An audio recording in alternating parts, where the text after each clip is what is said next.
Hi, everyone. Thanks for joining me on my newest town hall.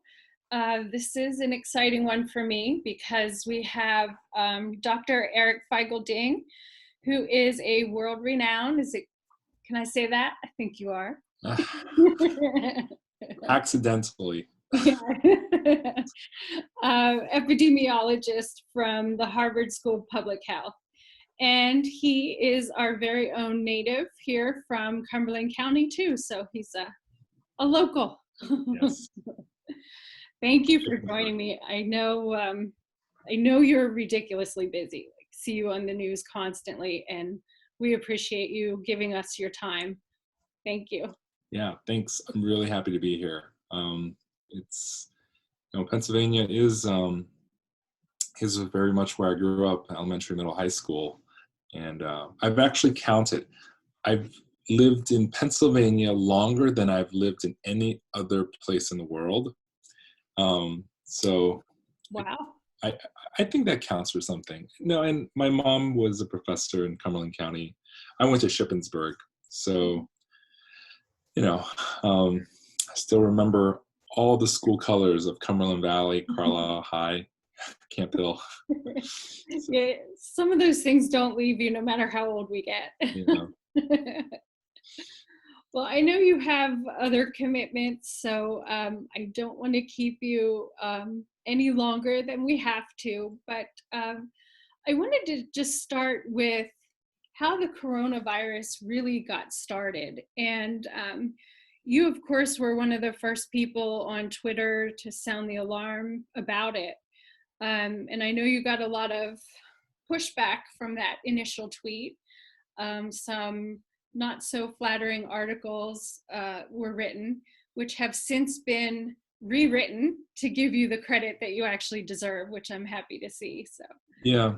In certain ways, the redemption is actually very bittersweet, which means the fact that we are here, as I had said, it was going to be a thermonuclear pandemic, is obviously not what I intended or wanted. I just wanted to originally raise people's attention to this, and my attention were kind of drawn initially at the beginning of January because I have extended family members who live in China, and they were telling me about this epidemic, about this pneumonia that is really, really hurting an enormous amount of people and killing a lot of people as well.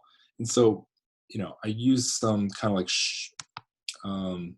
ear to the ground, detective work, and it's a pretty bad epidemic. But then when we saw the first paper that showed how infectious it is, the R naught being the reproductive number of 3.8, I knew that this was going to be a serious virus, because the reason I just put in context, for every person, this virus will infect 3.8 additional people each cycle. So each of those 3.8 infects 3.8. Meanwhile, the common seasonal flu is only a 1.3. So this is at least 2, if almost 3 times as infectious. That is a serious problem. And so I wanted to warn the public, and gosh, it was a very difficult choice because, January, it was the middle of impeachment. yeah. Super Bowl season, so many other things, Iranian drama with some, missiles and all that. All that feels like literally a decade ago in my mind now, because we're just in complete slam. But at the same time, if I just simply said in a scientific way that this is a potential cause for concern, in which there's a high probability, no one would have listened. Yeah.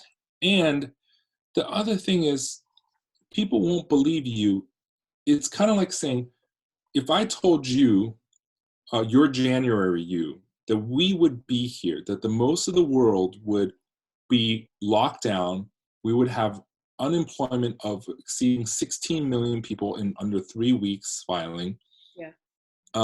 you would not believe me. And neither would most of the people that we know, because it is just, we can't imagine what we've never seen before. And we've never seen this before in over 100 years. And 100 years ago was a very different kind of epidemic, the Spanish flu in 1918. This was just so beyond, and you might as well have said aliens are coming next month. And you would have had more people believe where we are compared to where we are now. So I had to like shout it in a way that gets people attention. And, you know, I have a 5.5 million person Facebook page on cancer, but, you know, Facebook is not the right medium. It's really about about Twitter, because Twitter reaches a lot of thought leaders and reporters. So I whipped it out one night, made a few typos, but you know, the gist was, this is going to be really bad. Yeah. And you know, for the next couple weeks, it was seriously, you know, people dismissed it, called me a fearmonger, scaremonger, attention seeker. You know, my Twitter's account's been over 10 years old. I've never written a thread in my life up until that point. And so, you know, it was seriously, and people, I always ask, how is it different from the flu? Because remember, early in February, March, people say, it's just the flu, folks. Yeah. It's just the flu. Flu kills way more people. Wash your hands, get a flu shot, that's it. And I think that's disingenuous, because it's not just the flu. And here's why. Flu, many of you have background immunity. You've all had the flu, so you've kind of half immune to some of the new strains each year. We have a vaccine. It's, you know, because there's so many strains, it's not perfect, because we don't know which one's going to pop out the most popular. Right. It's like half to 3/4 effective. We have drugs, right? Tamiflu. We have no drugs or treatments for this. Flu is much less infectious. Flu's mortality is 0.1%. This one is at least 1%, if not much higher. And the flu does not spread asymptomatically, which means even before you have any symptoms that you're sick, before any fever, cough, you can be spreading the virus. Yeah. So if you're at a restaurant, you don't even have to be coughing or sneezing. You could just be talking. The actual act of talking sprays saliva out. And that's how it spreads. Workplace, concerts, when you shout at a sports game, yeah. That shouting expels huge amounts of this virus. And now, you know, 3 months later, we actually know about how many asymptomatic. CDC says about 25%. Iceland, which does more tests than any major country says about 50%. And in asymptomatic. And in New York City, in one or two hospitals where they screened all pregnant women who came in to deliver, so it was a universal screening, they found 88% of all pregnant women with COVID had no symptoms. Wow. They were clueless. Now, even after they delivered, it was still 80%. So still 4 out of 5 pregnant women had no idea they were infected, even as they were discharged from the hospital after delivering. So it's just that pernicious, because a virus that, you know, if the virus killed 50% like Ebola, it would flame out quickly. And same with MERS, it kills about 30. The old SARS 1.0 killed about 10. But this one, it spreads asymptomatically, spreads fast, kills a lot of people, but not enough that it would flame out quickly. But the other main problem is hospitalized people, and for a long period of time. And that's the problem, hence the ventilators. We're running out of ventilators. It is just, you know, without ventilators, a lot of people will just die because they don't get the oxygen that they need. So, you know, this is why this virus is not just the flu. And it is why it is the pernicious little beast, and it is why it has conquered the world. Yeah. So here we are. I'm glad you said that, because I hear that a lot. You know, oh, it's just the flu. It's not killing as many people as the flu does. And, you know, now I'm starting to hear people say that oh, originally they said it was going to kill, 100,000, 200,000 people in the US. And, we're only at 27,000, only at 27,000, so clearly it was propaganda. Clearly it's, not real. It's, I was at the grocery store and the guy behind me in line was talking to the person behind him, and he said, this is just so Big Brother can reprogram us and create the society they want. And I thought, oh my gosh, like, you really believe that? And that's scary, you know? Yeah, Um, that is scary. There's so much misinformation. There's conspiracy theories about bioweapon, yes. conspiracy theories about it's just a ploy to make you all desperately beg for the vaccine.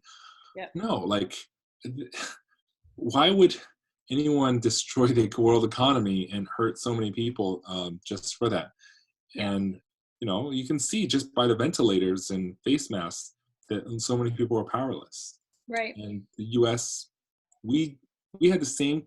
We had the first case January 15th, the same day South Korea did. Hmm. South Korea ramped up. We did not. We did not even place any bulk orders for PPEs until mid-March. Right.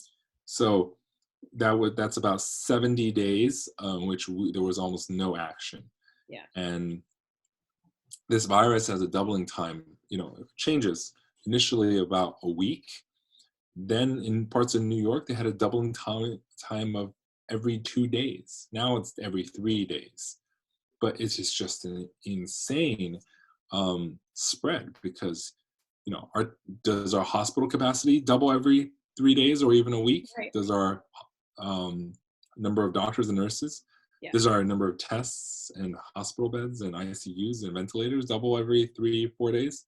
No, it does not. Right. This is why this is why the flatten the curve thing started, because if you don't flatten the curve, more people will die once you're over capacity. Yeah, and I think the fact that we don't have the number of deaths, that they originally predicted, and it keeps coming down, just is a how do I want to say this? It goes to show that the social distancing Is and working. the issues they put in place is working. Right, exactly. So if we wouldn't have done that, we would have had those numbers that they were initially predicting. Yeah. So, just because the numbers have gone down doesn't mean it's all of a sudden fake. Yeah. Um, And that's the key part of like good leadership and good public servants who are good managers, which unfortunately, we can't say for the administration per se, but and also for people who think that the numbers, oh, they're so go down, it was all overblown. yeah, You have to realize that is the nature of public health. If public health works, nothing happens. A disease is prevented and never even occurs in the first place, yeah, optimally. Medicine is different. Medicine is like a mechanic. Your car breaks down, your body breaks down. Go to the doctor, go to the mechanic shop to fix your body. That's what a doctor does. And that's why medicine is appreciated in that sense, because you can see, get sick, get help, get better. Thank you, doctor. But if public health works, you invest a lot of money in public health, and let's just say something simple like a traffic crosswalk. 100 people get run over at this busy intersection, get injured a year. Bicyclists, pedestrians. right, So we decided, let's install a crosswalk, walking signal, or a sky bridge, right? And then the next year, no one dies. Well, you just wasted all that money yeah, on building a sky bridge for nothing. yeah, No, that's the nature of public health. These kind of prevention kind of things save lives. And if it works, nothing happens. right. And that's the goal, obviously. And I think people don't realize that's how public health works. Yeah, So anyways, it's really hard. It is really hard. I empathize that, you're staying home doing nothing. When you say I could be so productive outside or at work or seeing my friends, why am I stuck home? yeah, Well, the counterfactual, which means what would have happened, was that, you would have potentially infected yourself and then infecting mom or grandma. And I also want to point out, it's not just age. Age is just one measure of risk Diabetes, heart disease, obviously any lung disease, Yeah. liver disease, kidney, smoking, all of these actually increase. And just to highlight how much, on average, it's about increases your risk of hospitalization by 2 to 3-fold, which is big. But I haven't Yeah. told you, for if you look at just diabetics alone versus healthy people without any disease, so not just non-diabetics, but people who are perfectly healthy, diabetics have about 17-fold higher risk, higher odds of admitted to the ICU than someone who's perfectly healthy. And that is just astronomical difference. Mhm. Obviously, older people also have certain age related conditions, but it is, so I would say it's not just elderly, but your friends who have these conditions. And let's Right. be honest, obesity, diabetes, heart disease, asthma, all of these diseases, that is more than half of everyone you meet, right? Uh, Mhm. other than a 20-year-old or a child. And so this is why it's so important. And again, it's invisible. So making people understand something that's invisible is something that is really hard for people. People can't abstract something that they can't see or that you can't imagine, right? Right. Like telling people you're going to have the greatest recession the world has ever seen in exactly 2 months, and you're not going to be able to see it coming. People just can't imagine that. Yeah. Now, if somebody does get the coronavirus and they survive it, are they immune? I've been hearing back and forth. They are, they're not, we're not sure. They are likely immune. The issue is you have to generate sufficient high levels of your antibodies. And we haven't figured out why, but about 30% of people who have recovered don't generate enough antibodies. Like, it's super, super low, much lower than you would expect, much lower than it would be to protect you. And 5% actually had none whatsoever, which is strange because they recovered and they have no antibodies for it. We still have a lot to figure out on this end. And by the same time, one of the most promising treatments is convalescent plasma, as in someone who has convalescent recovered, you transfuse their plasma. Plasma is just whole blood minus the red blood cells. Yeah. Into someone who is critically sick. And they did this in 10 patients. It's not a full trial because they didn't have a control group, but these patients were all ICU patients. Most of them just directly recovered and were discharged in under a week. And so that's pretty promising. I would say that's way more promising than hydroxychloroquine, which, by the way, is a drug that is pretty severe. It's also got a shortage because it's for malaria, Yeah. and lupus, which are not common diseases. And if you all of a sudden everyone fills this drug, there are going to be shortages for those people. It has pretty severe side effects, though. And there's Sweden terminated hydroxychloroquine. Brazil also did terminated chloroquine trial because it was just too many people dying of heart arrhythmia, I think it was. It's a very tricky drug. And even if it does work, I'm not saying it won't work. I'm nervous of the side effects. You could see that the number of people being harmed actually cancels out the number of people being benefited. So Yeah. wait for trials. How long do you think we are away from a vaccine? Or, they're making a lot of talk about the antibody testing right now, to see if people have had it. But I was hearing today that they are unreliable. They're giving, false information back. So, I mean, is that a reliable test? And, how long do you think till a vaccine would come around? Yeah, so vaccine, two parts. So vaccine, we might have a vaccine for healthcare workers in the fall, like October, November. But for widespread use, we won't have it until January, February 2021. Because there are certain safety precautions that there's phase 1, then phase 2, and phase 3 trials. You can speed them up in certain ways. We're already speeding that up, as in we're skipping animal testing. We're already speeding up in that way. And as for some of the tests, there's different kinds of tests, by the way. There is direct virus tests, which is the PCR, preliminary chain reaction, that tests for the presence of the virus RNA directly. And then there is the antibody test, which is simply your blood. There are actually small kits, and they're not validated yet, but they're trying to be validated. That you can, just like you prick your finger, get a tiny bit of blood, just like a glucose meter, right? Blood sugar meter. You could do this with the antibody test. Again, it's not accurate enough. They're trying to perfect it. But the talk is that if you have immunity, that you would be given potentially, with lots of caveats, an immunity passport or certificate that basically says, I'm a certified immune person. And the problem with this is, first of all, who's going to get this testing first? Yeah. Who's going to get that paperwork? Who's going to regulate the black market on this paperwork? Because you have to create, it's almost like a complete separate voter registration or driver's license system, right? Right.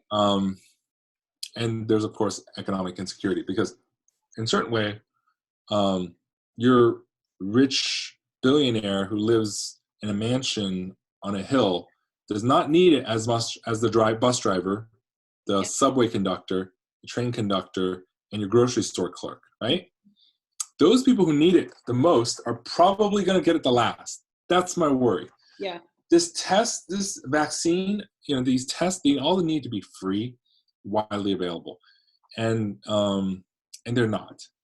And so it's a serious problem. And I know what the next question is. It's when can we open back up, right? I want to say that's the $1 million question. That's what everyone wants to know. Can I please go home? Is this over yet? The good news and bad news is we will probably open up soon. That's the good news, because obviously you can't keep it closed forever. The bad news is we might end up being a cycle of open, close for quite a while, because it is until we have a vaccine that's available for everyone, not just the billionaires who live in a mansion up on the hill. It's going to be continuously a problem. And again, vaccines only work if you get it first. Once you already get sick, a vaccine doesn't really help that much.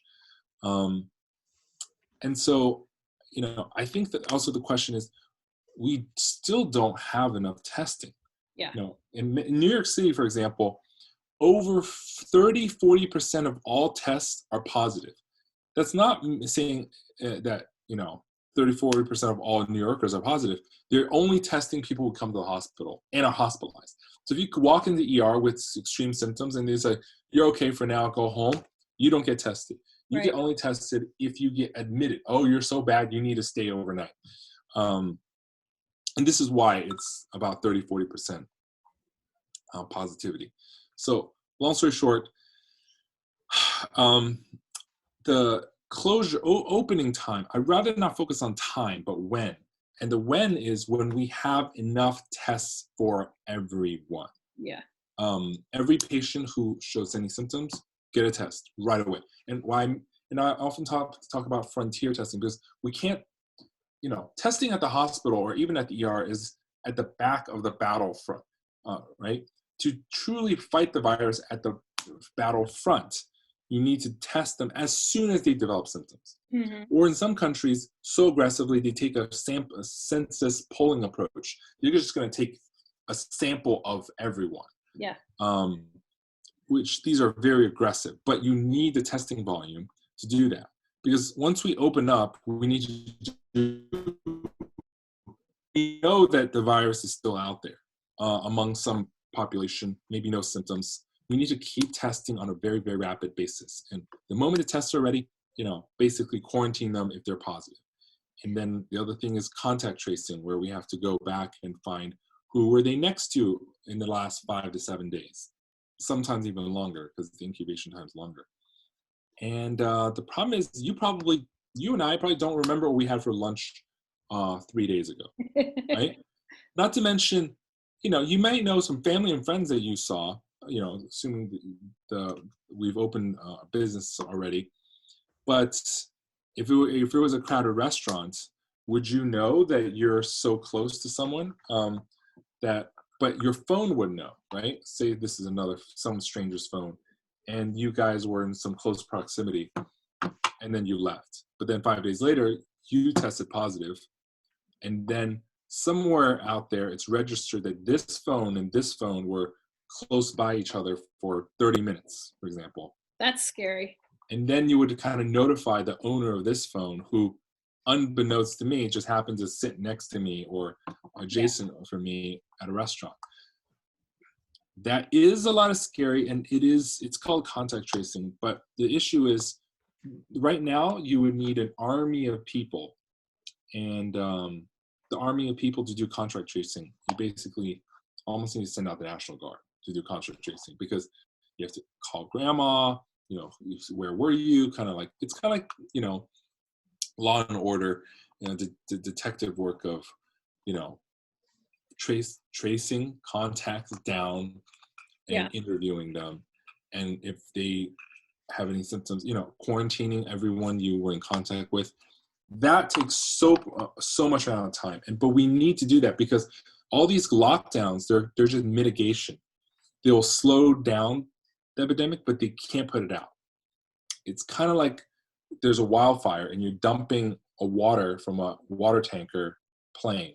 You'll dump it on the wildfire, it'll slow down the wildfire, but you can never put out a fire that way. You actually have to have boots on the ground, digging trenches around the fire.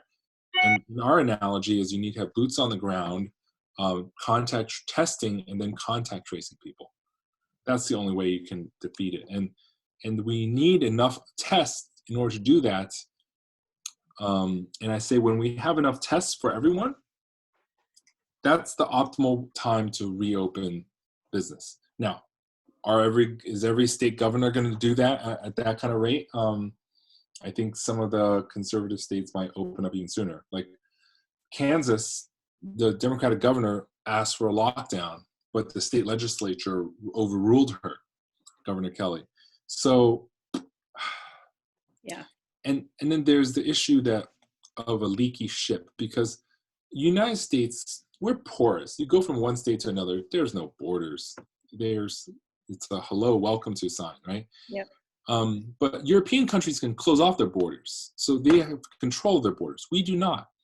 So if one state has a lockdown, another state has a no lockdown or a very loosey-goosey one with lots of exemptions and no enforcement, then this epidemic will keep spreading. So the U.S. pretend it has 50 ships, is a ship that has 50 holes. And you basically plug 30 or 40 holes, but you still have 10 or 20 holes that are not plugged. And it's not like there's bulkheads in between every state borders. Right. If we have 10 holes that are still leaking and taking on water, the ship is still going to sink and keep going down.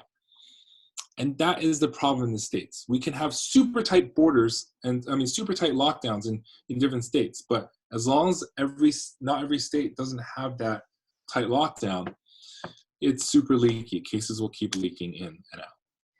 Yeah, and the one thing that keeps popping into my head is, how do you even trust?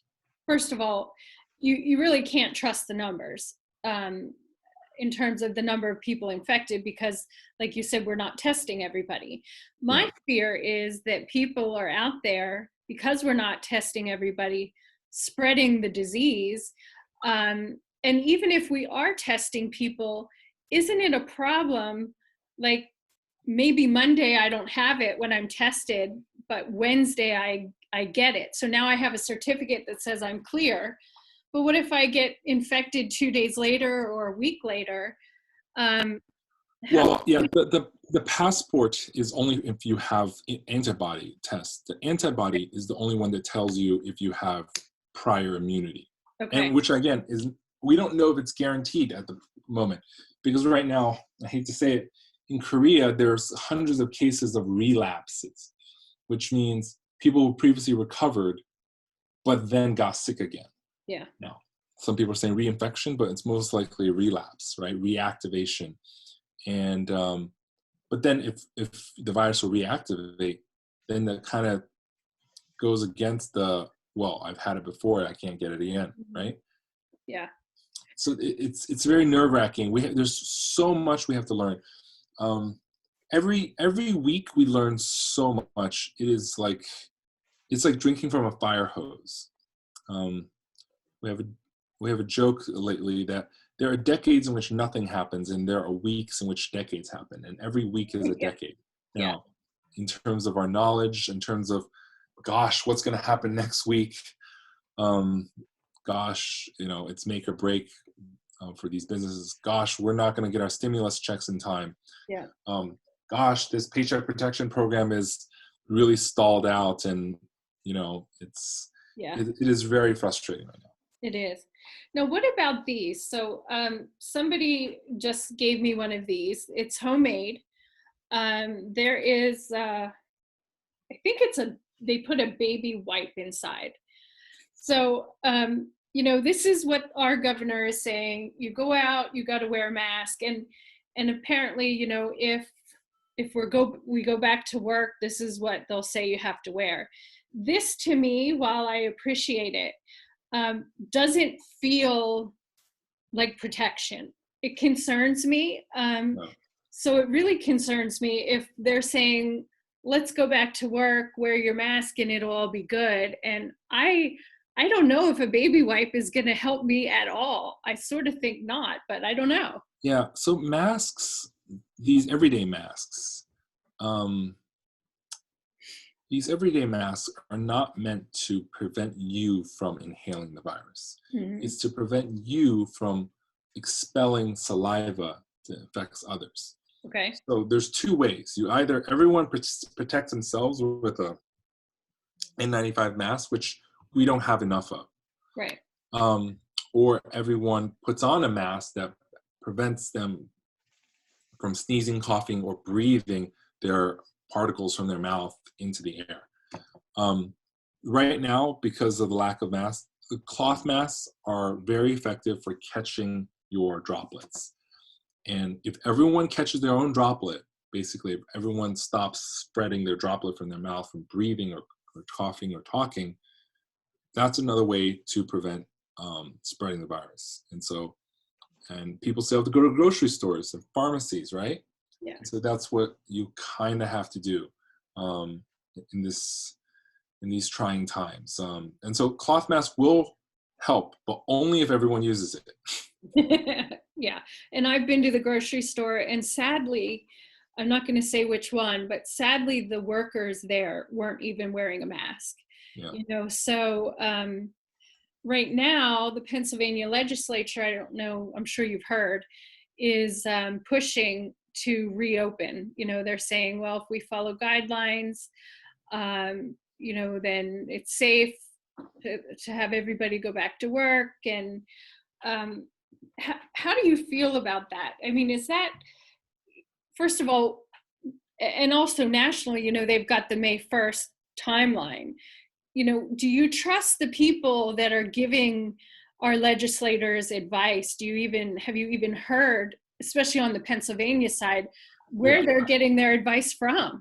That it's I'm not privy, or I do not know where the PA state legislature is getting its advice. I do not know who their advisors are.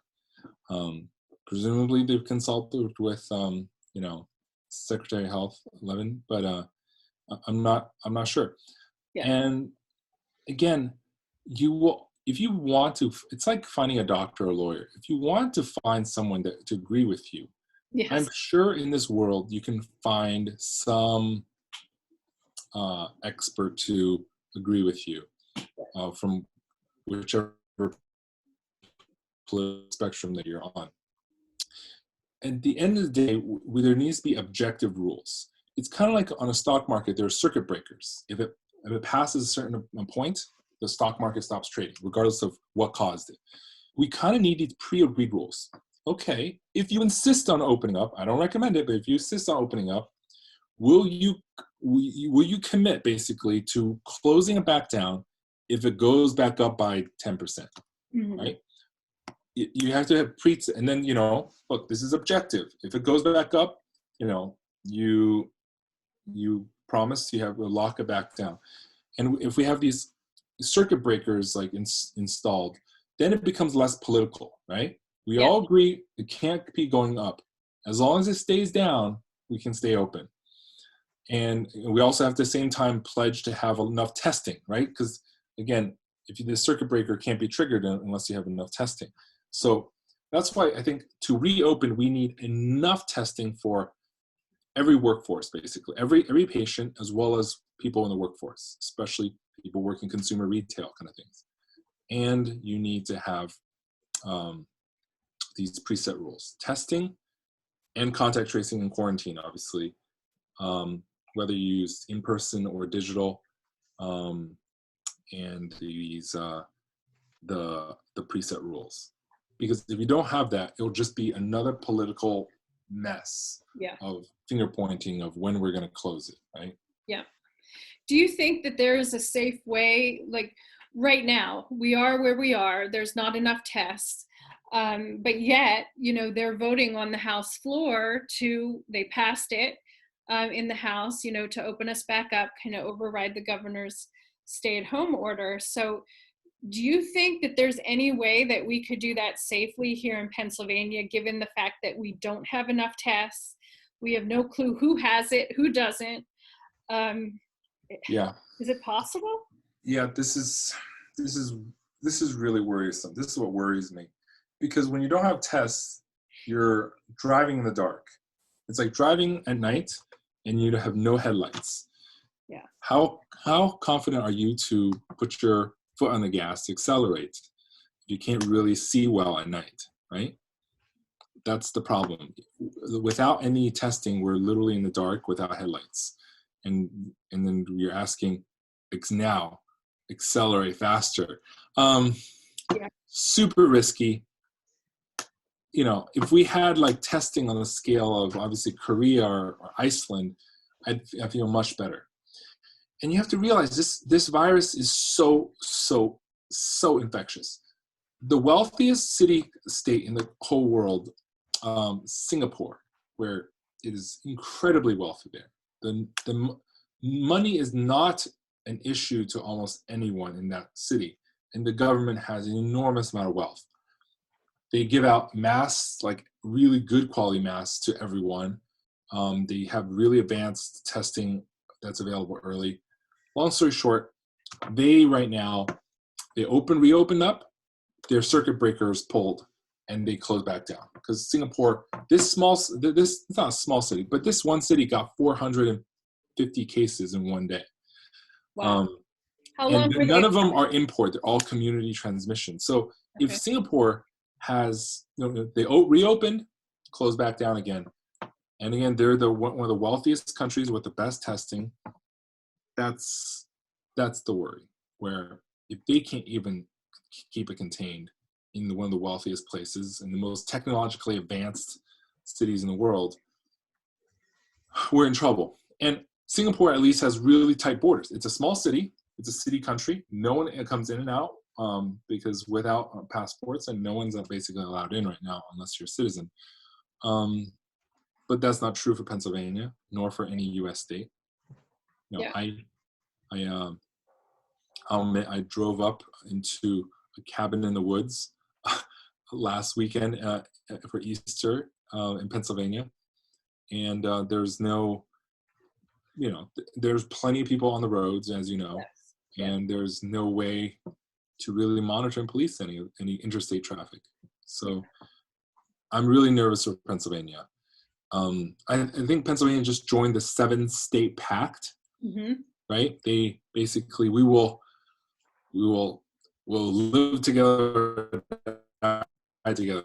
Basically, we'll open up our governments together or close them together, and in a unified way. That way, I think it gives the governors political cover as well, right? If they all agree to do something, it's much less political. So, just out of curiosity, how long was Singapore open before they shut down again? Do you know? I think they were open for 3 or 4 weeks. I forget. They closed early this week, I think like on Monday or maybe Sunday. And also, don't ever be lulled by weekend drops in cases. You're always going to get weekend drops because there's a reporting bias. People just don't get tested as much on weekends. People don't get go to the doctor as much on weekends. Yeah. It is just a natural state of phenomenon. So we're so eager to look for good signs, but on the weekends, especially in New York, it dips a little, but on Monday it goes back up. Yeah. So we have to really stay vigilant about that. Yeah, for sure. And it is concerning, because you just don't know who has it. That's what worries me. And I have a question for you. I'm probably the only person that has this question, but is takeout food safe? Because like my husband and I are addicted to sushi. We usually have it once a week. And, we've been like, oh gosh, I really could eat some sushi. But in my head, all I see is somebody making the sushi, breathing coronavirus all over it. It doesn't get cooked and it comes to my house and I eat it. And I'm just like, I don't know whether it's pizza or, whatever. It worries me. Do you have a UV lamp? A UV wand? I do. No, I don't. I know what it is, but I don't. So yeah, it's one of those things you wave over for 5 seconds, 5 to 10 seconds, and it disinfects anything on the surface. But that's, of course, only on the surface. But yeah, sushi is funny because it's prepared oftentimes by hand or by people very close and manhandling it. Yeah. And it's not hot because hot foods, the virus gets killed very quickly when it touches anything hot or humid. But with sushi, it's kind of hard to say. I think in general in fast food, just obviously be wary. Like I've had fast food recently too. Just be wary that they don't touch it too much. And obviously a lot of fast food restaurants, it's only for takeout right now. Right. You can't, everything's a risk. Nothing doesn't carry a risk. Skiing carries a risk to enjoy that sport. Fast food, if it's hot, then I would take it home, change it into a bowl or plate, and microwave it for 30 seconds. Because microwave is also one of the most powerful ways to disinfect something very quickly, because it heats something up very quickly. But sushi, I don't have an answer. Darn it. All right, I'll wait. The other thing I heard a legislator down in Florida was telling people that if you take a hairdryer and you turn it on hot and you blow it up your nose, that will kill the coronavirus. And I'm also thinking it will burn your face completely. But, I hear people saying if you drink hot water, it'll kill it in your throat before it gets to your lungs. And is there anything like that, any sort of trick we can do? No. First of all, the virus is not just in your throat, it's in your entire nasal pharynx, behind your nose. By the way, the test is it's not just a short Q, it's a very long Q-tip, like this long. I've seen that. You stick it in. And you can't just, kill all your virus that way.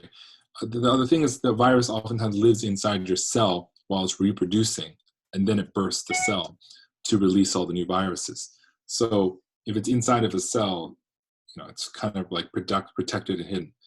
Okay. There's no magic trick. If there was, it'd be like Trump will be touting it, right? If there really was a trick. And he's touting hydroxychloroquine, and everyone's like, oh. Like there is no magic trick. This is a respiratory virus. Okay. It's, we should save our N95 masks for healthcare workers, but you can actually get KN95. They're almost the same. You just have a little bit of pressure resistance difference, but almost the same filtration, and it's much cheaper. And you can basically the other key thing is if you order N95, you're taking a mask away from a doctor or nurse. if you get a KN95, you're not, and they're readily available. You can buy hundreds, 50, 100 online easily. Are And you saying K like kangaroo, yeah, K95? yeah. Okay. K is in king, Okay. kilo, K90, KN95.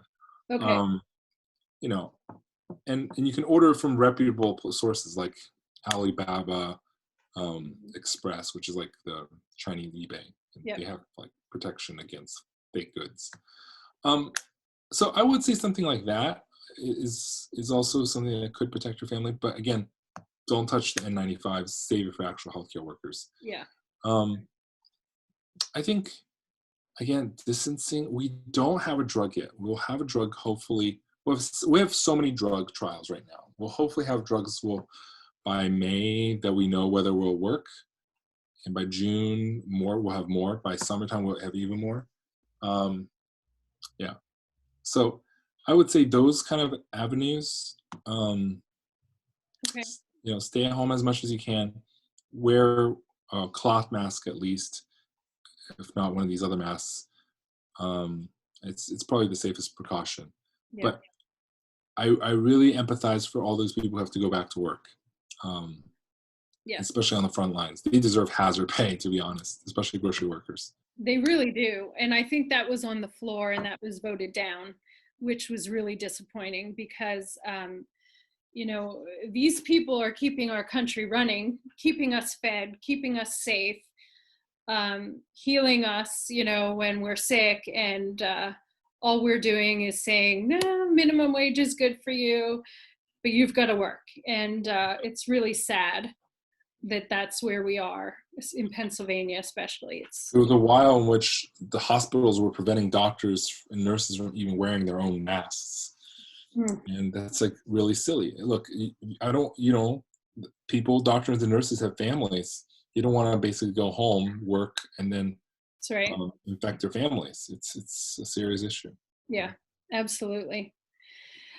Brad, do we have any questions? I think, I know we've gone past our time and I apologize. There's just so much information and it changes every day, which makes it really hard to stay up to date. And you don't really know, who to believe and that sort of thing. So if anybody has any questions, I tried to cover the questions that were sent to me earlier today by people. So I got all of those in. But if anybody has anything else, go ahead, unmute yourself and feel free to ask. They've been answered primarily by the discussion, but there is one outstanding. How accurate are the temple temperature guns employers are using? Oh, those guns that you point, they're not that accurate. They're not as accurate as something within the ear under your tongue. And the other thing is that remember the asymptomatic. The temporal thermometer guns are trying to pick up a fever, right? Of all the symptoms of COVID-19, the number one is a fatigue. Number two is loss of scent in your nose. Number three is dry cough. And somewhere down that list, all the way back down, is fever. So fever is actually one of the, it's a common, but it's one of the least of the major symptoms of this virus. So, even assuming this temperature gun is perfectly effective, fever is not the most common symptom. And again, that's assuming you get any symptoms at all, right? Yeah. So we have a large number who don't develop symptoms. So I don't think that's very effective. If they find you a fever, you already have something very serious. And you've already given it to all your coworkers. Yep. Yeah, that's the scary part. And I know for me, I've been quarantining at home, but my husband is an essential worker and he's been out every day. And so it kind of negates my staying at home in quarantine. Yeah. There's actually a new study that once the epidemic takes hold in a community, about half to 2/3 of all infections are within family members. So that is the main problem, because someone goes out, comes back, Yeah. No symptoms, transmits it to their family members, rest of the family gets it. This is how it almost happens always in at least 2/3 of the cases. There's always some other long distance travel, Yeah. but within family, it's troublesome. It's a very pernicious virus. Yeah. I can't stress that enough. And what about animals? Now, they were saying originally, animals can't get it, but then that tiger tested positive. So is there a fear for like our pets that are in the house that they could get it? The animals can get it for sure, but whether the animals can therefore pass it on to you, there's not that much research. Yeah, it's hard to say. Dogs can get it, cats can get it, but how much of that is like an animal source? Like, it's not like West Nile. West Nile is mosquito biting you only, basically. Direct, like mosquito bite straight into your bloodstream. That's how you get West Nile. Yeah. And so this is not West Nile. This doesn't need a vector. It's a respiratory disease. So you can't even get it from a blood cut. If you have a cut in your arm and you mix it with someone else, I doubt you can get it that way. It's a respiratory disease because it infects your lungs and respiratory tract. Well, and also your dog and your cat aren't going to work every day. So if they have it, you have it. I mean, where else are they going to have picked it up? I know. For pets, I'm not sure. These are Yeah. these are very difficult times. Yeah. Like, I'm pretty sure in the near future they're going to have more research on pets, and it's going to be something that 1 in 2 pets can infect you or something. Yeah. I don't know. Yeah. We do not have these research yet, but I'm hopeful that it will be low. Yeah, and we just don't want people freaking out and turning their animals into shelters, and that's what we want to avoid. We just have to kind of keep a clear head about it and just understand that, like I said, if they have it, they probably got it from you, not the other way around. So yeah, because they're not out there talking to people that you're not. So Brad, do we have any other questions?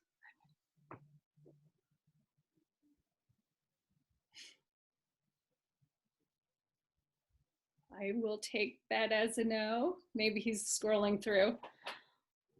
Oh, Patty, I could jump in with one while we're waiting for Brad. I was wondering if, given the number of people who are asymptomatic but positive, and the number of people who are not getting tested who are symptomatic, how would you extrapolate to how many people really are infected? This is a very good question, because asymptomatic people almost never get picked up by conventional testing, right? Because no symptoms of testing, unless you're very aggressive for someone in the family. And if you have symptoms, unless not every place has a drive-through, right? And you also still need a doctor's recommendation. So if it's limited, your doctor's not going to prescribe it. So I would say we're underestimating cases by 10x. There are rumors, some people say it could be 50. 50? People say 100. Some people say 100x. Now, I think the conservative estimate is 10x, which, if you think about it, that's a lot. We're only picking up 10%. That's what 10x means. It's a high number of cases. It could be 5x, but in certain ways, I think it is closer to 10x or more. But in certain ways, that's also good news. And let me explain why. Because if everything what we see is based on people who are obviously symptomatic and get severe enough, yet there's 10 times more people floating out there with no symptoms whatsoever and never coming to hospital, that's actually a good sign, because they're going to be developing, the virus will be milder than we thought, and they'll be developing immunity, and immunity basically then slows down the epidemic later on. And so how much immunity do you need to have herd immunity? Normally herd immunity, by the way, is a vaccine-related strategy only. You don't usually want to get to herd immunity by protecting the 20% by getting the 80% sick. That's kind of stupid. But if it's truly that so many people are getting immunity, or they're asymptomatic and they're okay, we could potentially get there sooner. But with 3.8 are not, you need at least 75% of the people with immunity, and that's a little bit high. Yeah. So we're not even close to there yet. We don't want to be there, that 75%. It would be very scary. But we would know soon, because the CDC is initiating these serology blood serum antibody tests on like akin to a census. So if they get these tests, and if it's cheap enough that you can do it as a home, then I think we could potentially get a lot of people tested and monitored in a way that we could, again, reopen business, right? That's the goal. Yeah. Later. Not right now. Later. Yeah. When we have enough testing. Yeah.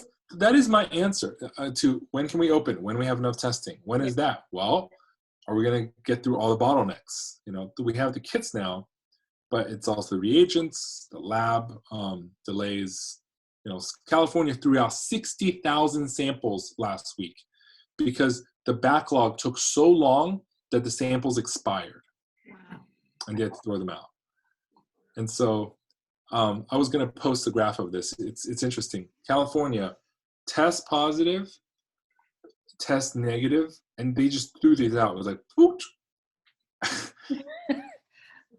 And They literally threw out like half of all the tests that they've done. So wow. It was very frustrating. Yeah. I think, looking forward, Washington State's doing a good job. New York is slowing down. New Jersey's just as bad as New York, honestly. By the way, if New York was a country, New York would be basically, bar none, the worst country in terms of epidemic. It's just so that on a per capita basis, the U.S. doesn't look that bad because we have lots of rural areas with under-testing. And we have some states that are under-testing so much. 6 o'clock. They're on the par of Indonesia and India and Bangladesh in terms of how much tests they run, which is really embarrassing. Wow. So, we're a leaky ship. We're not a very uniform ship. As long as we have any leaks in our ship, from bad lockdowns to bad testing monitoring, this epidemic will keep going. Yeah. Does anybody have any other questions before we let him go? No. Thank you so much, Eric. I really appreciate it. I know you're a little under the weather and you were still kind enough to come on, and No, it's important. I'm glad I can make it. Yeah, me too. And yeah, I'm hopeful for Central Pennsylvania that we avoid the worst of it, because Pennsylvania becomes New York City, I would just break my heart. So absolutely. In certain ways, distancing is good. I think we will get through this. It will be a long, arduous year, and 2020 is going to be a totally washed out year. But I think hopefully we'll hit a lull in the summer, and we just have to prepare for the eventuality that it will come back again in the fall. So we need to buy every week of time that we need and we can get to prepare. So fingers crossed. Yes, absolutely. Well said. Thank you so much. I appreciate it. Take care. Thank you, everyone. Bye-bye.